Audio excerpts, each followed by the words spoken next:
Okay, let's talk about setting goals.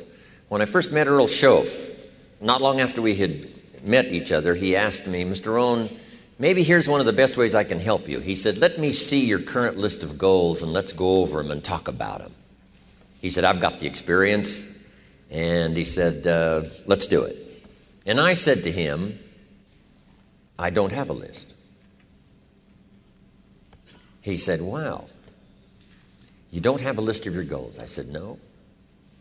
He said, well, if you don't have a list of your goals, he said, I can guess your bank balance within a few $100s, which he did.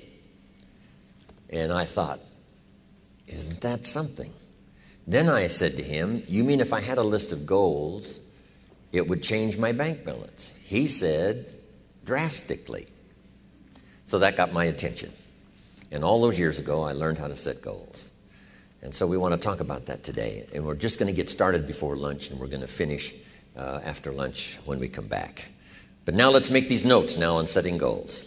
The promise of the future is an awesome force. We look back for experience, but we have to look forward now for inspiration. And what gives us inspiration to get up in the morning and do our job, learn skills, develop all that we can possibly be, is the promise of the future.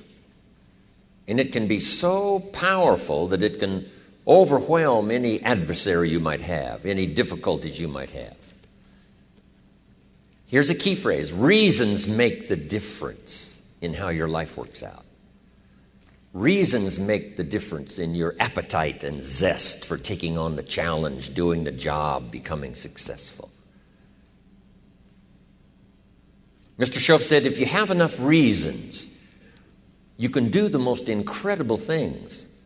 You can get through the most difficult day. You can overcome the most unbelievable challenges if you have enough reasons.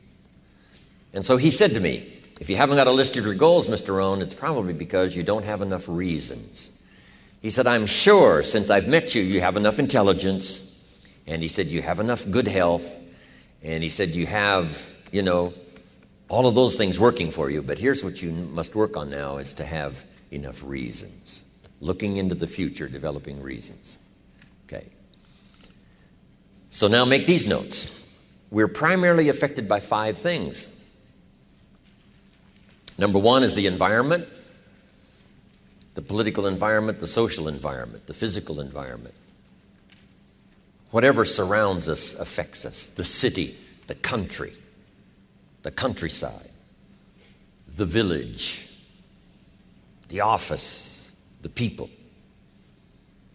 We're constantly affected and shaped by our reaction and decision-making. A lot of it depends on the environment. And for the physical environment, we all need to pay attention to that. Make every contribution you can. It's one little small planet. Remember those first pictures from space? Looking back on Earth? It looked so fragile. It looked so small. We thought, wow, so many people live there. How can that be? We must take care of it. It's, right now, it's the only planet we got. Do everything we can. My mama taught me those little things, right? Pick up, don't leave your trash.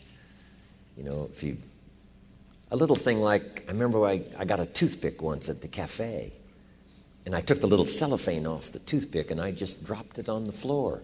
Mama said, no, you wouldn't do that at home. I thought, wow.